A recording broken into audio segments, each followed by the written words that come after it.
Magandang araw po sa lahat ng mga tagapakinig. Narito na naman po tayo sa naiibang kwento ng kababalaghan. Matutuwa ba kayo kung kayo ay magiging tagapagmana? Paano kung ang inyong mamanahin ay hindi kayamanan? Tatanggapin nyo ba?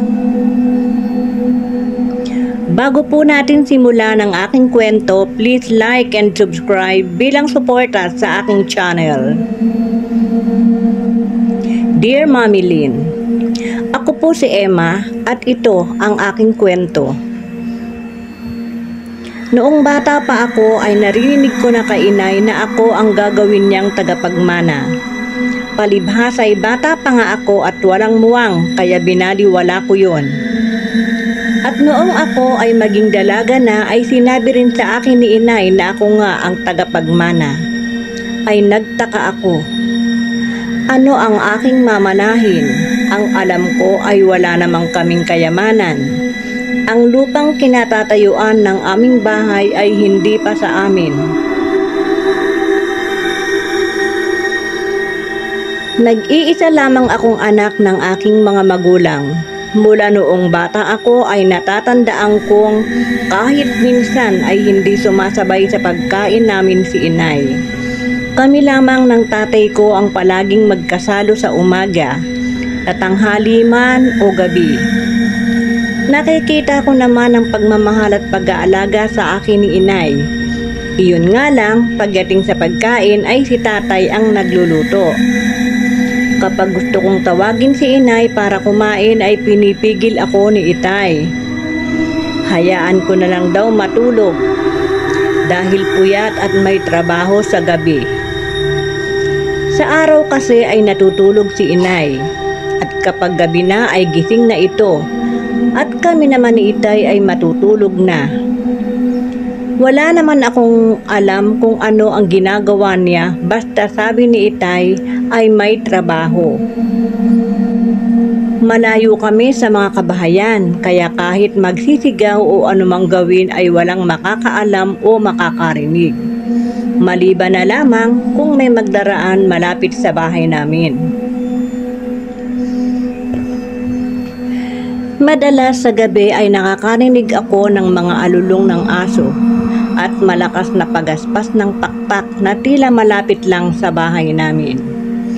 Takot na takot ako, ngunit sinasabi lang ng tatay ko na huwag ko na lang daw pansinin. Hanggang sa ako ay maging dalaga na at malapit nang sumapit sa edad na 18, halos araw-araw ay naririnig kong nagtatalo ang aking mga magulang at ako ang kanilang pinagtatalunan. Tasya, pakiusap, tigilan mo na ang mga ginagawa mo, matakot ka sa Diyos, sabi ni itay. Damian, mas matakot ka kung kayo na ng anak natin ang pakialaman ko. Kaya kung ayaw mong mangyari yon, hayaan mo ako sa mga ginagawa ko. Kapag nalaman ng anak natin ang gawain mo at kung anong klase ang pagkatao mo ay matatakot siya at baka lumayo pa ang loob niya sa iyo. Lalo na ngayong siya ay magdadalaga na at malapit ng mag-18. Hindi niya yun malalaman kung hindi mo sasabihin, Damian. Kaya kung ayaw mong pati kayo ay pakialaman ko, manahimik ka. Galit na wika ni inay.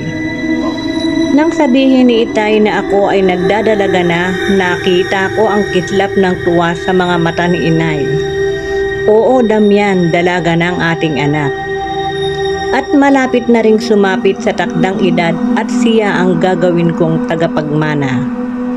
Kakaiba ang nakita kong saya sa mukha ni inay, kinikilabutan ako. Hindi ako papayag sa gusto mong gawin kay Emma. Mamamatay na muna ako bago mangyaring gawin mo siyang tagapagmana. Galit na wika ni itay pero hindi ko nauunawaan kung ano ang ibig sabihin ni itay na ako ang tagapagmana pero ayaw niya. Kamatayan mo ba ang katuparan sa gusto kong mangyari, Damian? Sige, pagbibigyan kita. Ang lahat ng kanilang pag-uusap ay narinig ko, ngunit hindi ko alam kung ano ang ibig sabihin. Basta nakita ko si Itay na umalis na lang sa harap ng nanay ko na mabigat ang mga hakbang. Ilang ulit ko nang nakikitang lumalabas ng hating gabi si Inay at hindi ko alam kung saan nagpupunta. At bumabalik siya bago mag-umaga. Pagod siya at pawisan, may mga sugat siyang maliliit sa braso. Pagsapit ng umaga ay may balitang may baboy na patay at walang lamang loob. At tuwing gabi naman, bago matulog ay isinasarang mabuti ni Itay ang aking bintana at pinagbibilinan akong huwag na huwag magbubukas ng pinto at bintana kapag gabi na. Panay naman tango ang sagot ko. Isang gabi, nagising ako dahil sa malakas na alulong ng mga aso di kalayuan sa bahay namin. Lalo pa at naririnig ko na tila nagkakagulo ang mga alaga naming manok at baboy sa bandang likuran ng bahay. Kahit ipinagbabawal sa akin ni Itay ang magbukas ng bintana ay binuksan ko iyon upang makita ko ang nangyayari sa labas. Maliwanag naman dahil kabilugan ng buwan kaya makikita ko kung may tao. At tama nga, may nakita nga akong babae. Ngunit hindi ko naman makilala kung sino. Kaya kumuha ako ng flashlight at pinasinagan siya. At doon ko nakita si Inay sa tabi ng kulungan ng mga manok. Duguan ang kanyang mga kamay at hawak niya ang isang manok at kinakain ng hilaw habang tumutulo ang sariwang dugo ng manok mula sa kanyang bibig. Nanlaki ang aking mga mata sa nakita. Bakit ganito si Inay? Sa tindi ng takot at gulat ay tinawag ko siya ng malakas. Nanigas ako sa kinaroroonan ko nang tumingin siya sa akin. Ramdam ko ang aking pamumutla sa takot. Mapula ang kanyang mga mata at ang bibig at ngipin niya ay puno ng dugo. Sa sobrang panginginig ng aking kamay ay nabitiwan ko ang flashlight at bumagsak sa lupa. Isinara ko uli ang bintana at nagbalik sa higaan. Punong-puno ako ng pagtataka at takot sa nakita. Aswang ba si Inay? Tanong ko sa aking sarili. Maya-maya ay narinig kong kumakatok si Inay sa pinto ng aking silid. Pinipilit niyang buksan ang pinto dahil gusto niya akong kausapin. Pero dahil sa takot na takot ako ay hindi ko siya pinagbuksan. Sa lakas ng pagkatok at ingay ay nagising naman si Itay. Tasya, ano ba yan? Bakit mo kinakalampag ang pinto ni Emma? Huwag kang makialam, Damian. Gusto kong makausap ang anak mo. Galit na wika ni Inay. Tulog na ang bata, bukas mo na siya kausapin. At dahil hindi nga ako nagbukas ng pinto ay umalis si Inay. Tuloy-tuloy na lumabas ng bahay. Narinig ko pang pinipigilan siya ng tatay ko na huwag umalis. Mag-uumaga na nang makita akong pumasok sa loob ng bahay si Inay. At tulad ng dati ay pagod na pagod ito at may sugat sa braso. At puro dugo pa ang damit at katawan. Nakasilip ako sa pintuan ko. At tinitingnan ko siya kung ano ang nangyayari sa kanya.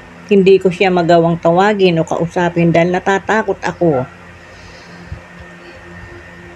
Hindi ko alam kung dapat ko bang paniwalaan ang nasa isipan ko na aswang nga si Inay. Pero batay sa nakita ko kagabi ay gusto ko nang isiping totoo. At ngayon, heto at puro dugo ang kanyang katawan.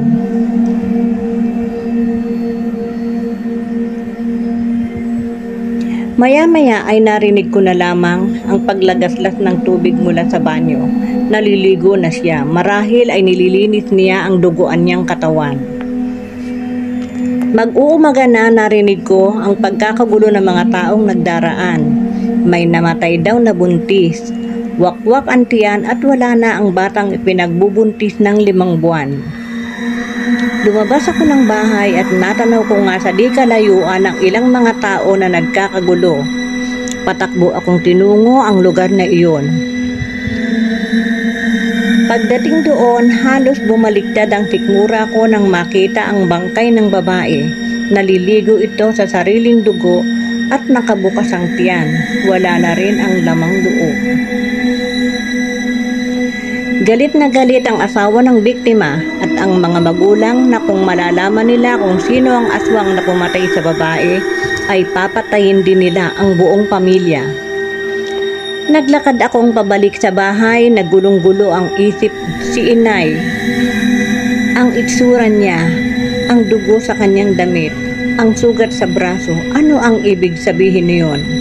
Siya ba? Si inay ba ang pumatay sa babae at kumain ng sanggol? Pagdating ko ng bahay ay narinig kong nagtatalo ang nanay at tatay ko.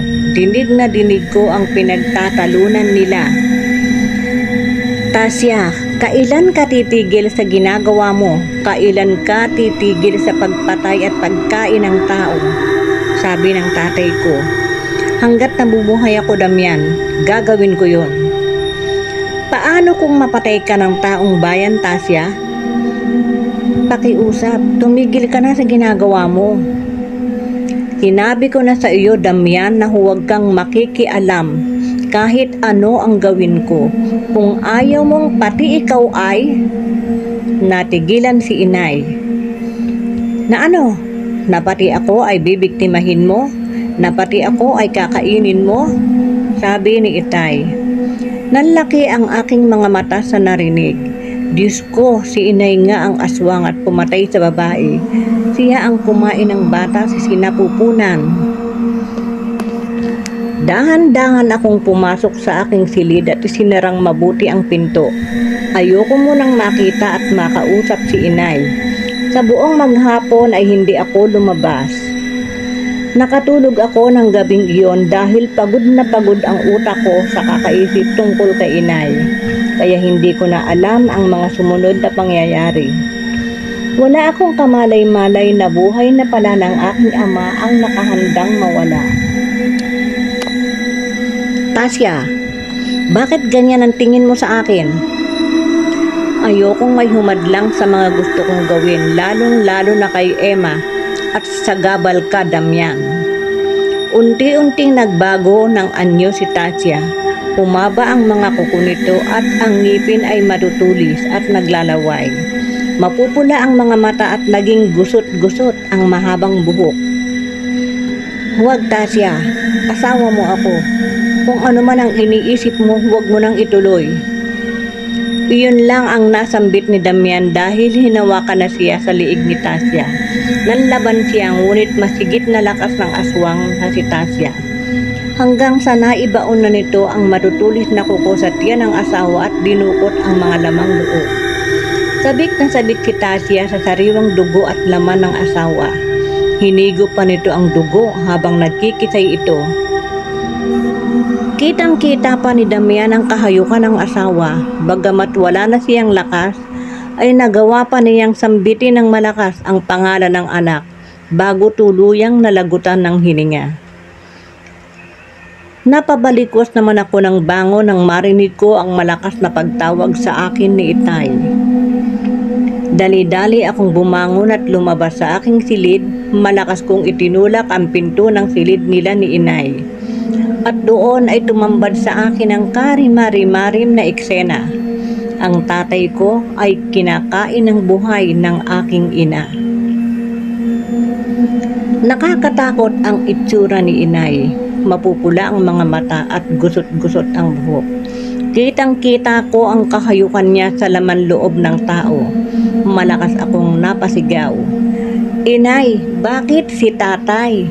Bakit siya? Napakasama mo talaga. Isa kang halimaw, isa kang mamamatay tao. Napahinto si inay. At halata ang pagkabigla ng tumingin sa akin. Ang mukha nito ay puro dugo at nasa babig pa nito ang kalahating bituka. Habang nakalawit pa ang kalahati, nakakatakot ang itsura nito. Tumayo ito at mabalasik ang mukha na lumapit sa akin. Sa pagkakataong iyon ay nawala ang takot ko. Alam ko na ang isusunod nito, kaya nagpakatatag ako. Huwag kang mag-alala, Emma. Hindi kita papatayin gaya ng tatay mo dahil ikaw ang gagawin kong tagapagmana. Tagapagmana ng ano, inay? Maawa ka sa akin. Hindi ako papayag na maging katulad mo na isang halimaw. Wala kang magagawa sa kapangyarihan ko kapag sinabi kong tagapagmana ka ay magiging tagapagmana kita. At tumawa pa ito ng malakas. Maliksing kumilos si Tasya at saglit lang ay hawak na rito ang anak. Kumuha ng tali at iginapos. At pagkatapos ay dinala sa bodega sa likod ng kanilang bahay. Madilim ang loob ng bodega at ang tanging ilaw lang ay ang gasera. Ngayon ay wala ka nang magagawa. Aantayin ko na lang kabilugan ng buwan at maisa katutuparan ko na ang pagsasalin sa iyo ng kapangyarihan. Pakiusap, inay, patayin mo na lang ako. Mas gugustuhin ko pang mamatay kaysa maging katulad mo. Walang nagawa ang pagmamakaawa ko kay inay dahil sakop na talaga siya ng kapangyarihan ng kadiliman. Sa buong maghapon ay naubos ang oras ko sa pag-iisip kung papaanong makakatakas. Pilit kong kinakalas ang pagkakatali sa aking mga kamay. At laking tuwa ko nang maramdaman kong unti-unti ay nakakalas ko ang lubid hanggang sa tuluyan akong makawala. Tinungo ko ang pinto, ngunit hindi ko mabuksan dahil ikinandado pala ni inay sa labas. Saradong-sarado ang loob ng bodega at walang ibang lalabasan kundi pintuan. Sa kalagitnaan ng gabi ay dumating si inay. Duguan na naman ito at may dalang patay na manok at tumutulo pa ang dugo. Nagkunwari akong nakadagapos pa rin. Emma, anak, alam kong gutom na gutom ka na kaya dinalhan kita ng pagkain. Halos bumaliktad ang sikmura ko nang makita ko ang dugoong manok. Oo, gutom na nga ako pero hindi ko magagawang kainin ang hilaw na manok. At ang amoy ni inay napakalangsa. Hindi na siya amoy tao kundi amoy ng nabubulok na karne. Kahit mamatay ako sa gutom ay hindi ako kakain ng hilaw na karne. Kasuklam-suklam ka, inay. Napakasama mo. Lumapit sa akin si inay at pilit na sinasaksak sa bibig ko ang hilaw na bituka ng manok. Diring-diri ako kaya naitulak ko siya ng malakas. Galit na galit siya at nagpambuno kaming dalawa. Suwail kang anak, kung hindi ka rin lang susunod sa akin, mabuti pang patayin na lang kita. Lalo pa siyang nagalit nang malamang nakawala ako sa pagkakatali. Nag-aalangan akong saktan si inay. Ngunit nanaig sa isipan ko na hindi na siya ang aking ina, kundi isa siyang kampo ng kadilipan. At ayokong magtagumpay siya sa kanyang hangaring maging isa akong tagapagmana. Ayoko. Malakas si inay, sa edad niyang 50 ay napakalakas niya. Nahawakan niya ako at inihagis. Halos mabali ang buto ko sa lakas ng pagkakahampas ko sa haligi. Gustong bumigay ng katinuan ko ng mga sandaling iyon. Ngunit kailangan kong maging matapang para sa aking kaligtasan. Ramdam kong papatayin niya talaga ako. Kung si Itay nga ay nagawa niyang patayin at kainin, ako pa kaya? Sa muling pagdalumong niya sa akin ay nakailag ako, kaya tumama ang mukha niya sa haligi. Mahilo-hilo siyang bumaling na muli sa akin, at saglit lang ay hawak na niya ako sa leeg. Matapang ka talaga, pero hindi uobra sa akin yung tapang mo. Papatayin na lamang kita kaysa hindi ka maging tagapagmana. Pahigpit ang pagkakasakal ni inay sa leeg ko. Halos mapugto ang aking hininga. Hinawakan ko ang kanyang kamay at malakas kong kinatanggal sa pagkakasakal sa akin. At nang hindi matinag ay sinipa ko siya kaya nabitiwan niya ako. Muli niya akong sinunggaban at nasugatan ako sa dibdib likha ng matutulis niyang kuko. Nang hihina na ako, alam kong mamamatay na din ako sa mga sandaling iyon. Isa na lang ang natitira kong pag-asa. Kailangan kong maabot ang gasera. Dahan-dahan akong gumagapang palaping sa gasera at si inay naman ay muling susugod sa akin. Dinaklot niya ako sa dibdib at bumaon ang mahaba niyang kuko. Pilit ko pa ring inaabot ang gasera kahit napakasakit na ng dibdib ko. At sa wakas ay nagtagumpay ako. Hawak ko na ang gasera. Inipon ko ang natitira kong lakas at itinulak ko siya. Pagkatapos ay inihagis ko sa kanya ang gasera. Tumapon sa katawan niya ang gaas at nagliyab siya. Nagmadali akong lumabas ng bodega. Naririnig kong nagsisigaw si inay at humihingi ng tulong, ngunit hindi ko na siya pinansin. Umalis ako sa harap ng bodega. Masakit man sa loob ko ang nangyari, ngunit kailangan kong tanggapin. Kung babalikan ko kasi ang mga nangyari, mas masakit din yung nasaksihan kong kinakain ng aking ina ang tatay ko ng buhay. Nakakapandiri, nakakapangilabot. Sa ngayon ay edad 40 na ako at may pamilya. Ang lahat ng mga nangyari noon sa aking buhay ay nanatiling lihim. Isang napakalaking lihim na habang buhay kong tataglayin. Hanggang dito na lamang po at maraming salamat sa lahat ng mga tagapakinig. God bless all.